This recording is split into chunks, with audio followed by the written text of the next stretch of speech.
What is going on, everybody? I am Rob Westerman III of GBP Daily, and thank you for tuning in to the Rob Westerman Show. You can find me all over the social sphere at GBP Daily. Shoot me a follow, subscribe to the YouTube channel, hit me up in the DMs. I am always available to talk Packers anytime, any day. It is Saturday, October 11th. Happy Saturday. Happy weekend time. We are finally past the bye week. It kind of seems like we've had a little bit of a different schedule here to open up the season. The first 4 weeks was a little out of rhythm, in my opinion. The season opener against Detroit on a Sunday, a quick turnaround time for the Thursday night game against the Commanders, and then a mini bye that led us to the upset in Cleveland, where we kind of choked away that game a little bit. And then a Sunday night game that ended in the tie, the famous tie down in Dallas. A lot of takeaways from the first four that we've gone over these last couple weeks. But now it is time for the Bengals at Lambeau, 3:25 game tomorrow. It's supposed to be beautiful for all those who are going. Joe Flacco is the guy for Cincinnati. They traded him last week, or they traded for him last week. And then I had seen a few folks getting a little scared by that move, which is a little surprising, but not really. And you got to remember, Joe Flacco did next to nothing to help the Browns win that game a few weeks back. It was the Browns defense and Quinshon Judkins who really carried the load. And Flacco finished with only 142 passing yards, no touchdowns, and a pick in our first matchup. This time around, he'll have some better receivers to throw to, no doubt, but that's about all he's got. There's no Browns defense, no Myles Garrett, although they do have Trey Hendrickson.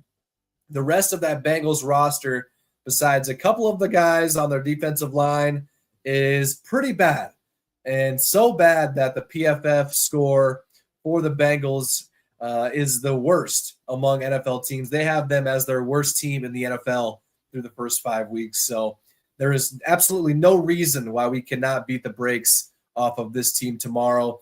Hence why we are favored by 14.5 points, which is just a crazy line. Let's hop over to the Packers side of things.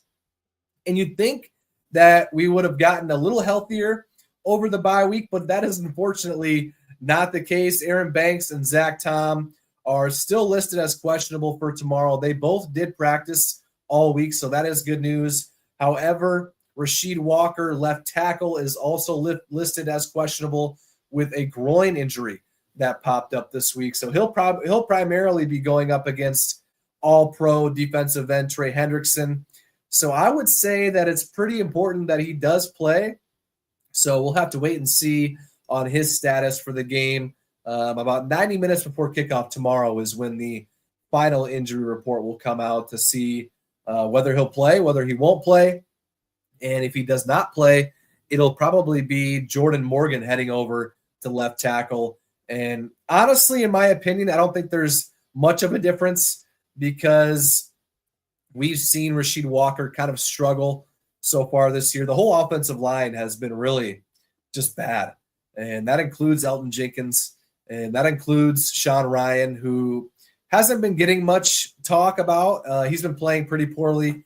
And all of these guys are in contract years or years where they can probably go out and make themselves a lot of money. And Elton Jenkins being one of them. I don't see Elton being on this team next year unless he turns it around pretty significantly. So hopefully, and for our sake, that they can do that. So Nate Hobbs is also questionable with a concussion, and Jacob Monk is questionable with a hamstring injury. For the guys that are out, Devontae Wyatt and Anthony Belton both are out. Christian Watson is also out. A little bit more on him in a second. Devontae Wyatt, a big loss. He suffered a knee injury during the Cleveland game, and in his place will be Warren Brinson, the rookie 6th-round pick who I had the chance to meet during training camp, so rooting big time for number 99 tomorrow. And as I said, Christian Watson is out as expected. In my opinion, I had no expectation that he would actually go this weekend. He was practicing all week. He came off the PUP list. after tearing his ACL last year in the season finale against the Bears. And yeah, he practiced all week, looked good. But as we all know, the Packers medical staff is known to live on the side of caution. And in this case, I think that's the right move. So we'll see if he makes his season debut next weekend against the Cardinals out in Arizona. All right, as I said earlier, the Packers are 14.5-point favorites tomorrow. A huge, huge line.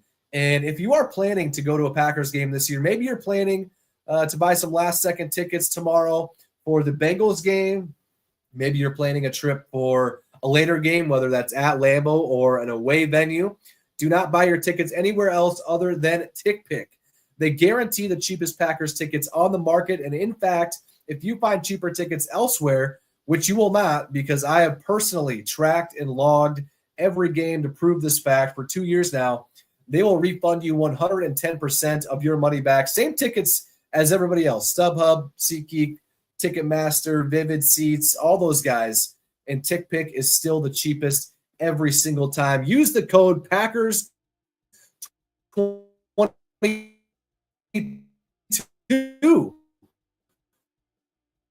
for an extra. To the comment section here, shall we?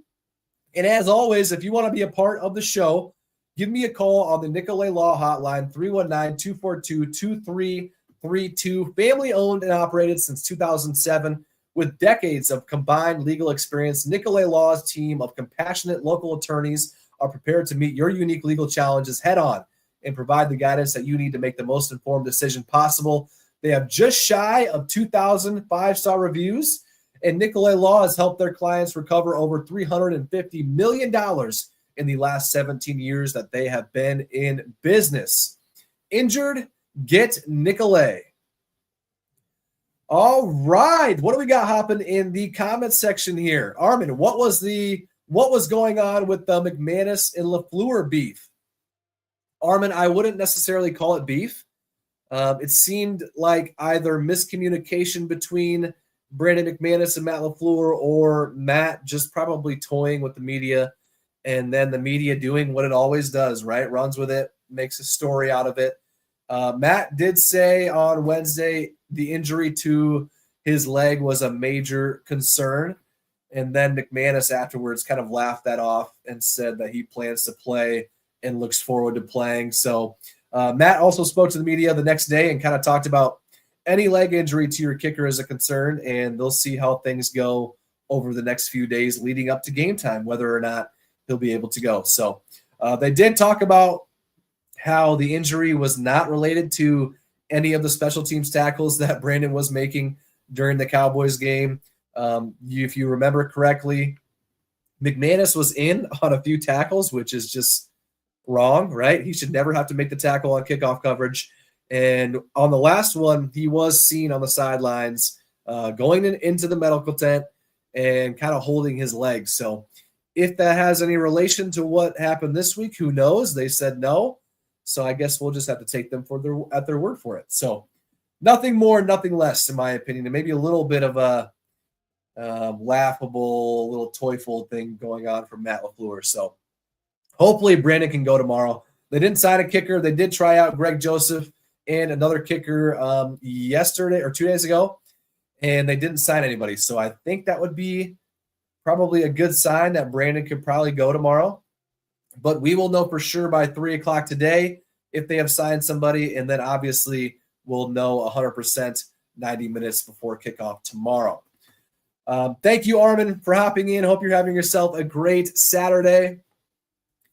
Tracy, who will have the bigger impact, Jamar Chase or Trey Hendrickson?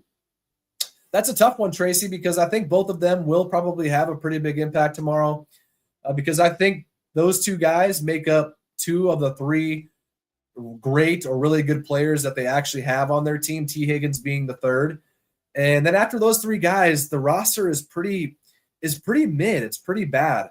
As I said earlier, PFF has the Bengals ranked as their worst team in the NFL through 5 weeks. So if I had to pick one, though, probably Trey Hendrickson. And that is mainly because we don't know who was going to play at left tackle. Rasheed Walker his status is up in the air with the groin injury. And with Trey primarily lining up over the left tackle, and frankly, even if Rasheed does play, I think Hendrickson is probably going to cause some problems, whether it's Walker, and if Rasheed doesn't play, it's Jordan Morgan out there in his place. So I really don't think it's going to matter.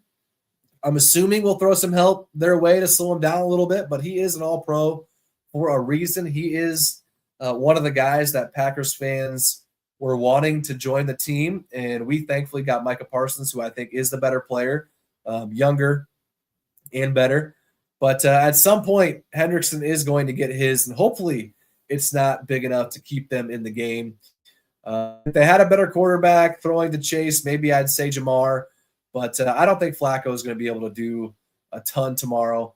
So I am putting some faith in our defensive line to get after him a little bit, and our back-end guys to keep Jamar Chase and T. Higgins in check. So it's a lot of faith to have after what we saw happen down in Dallas.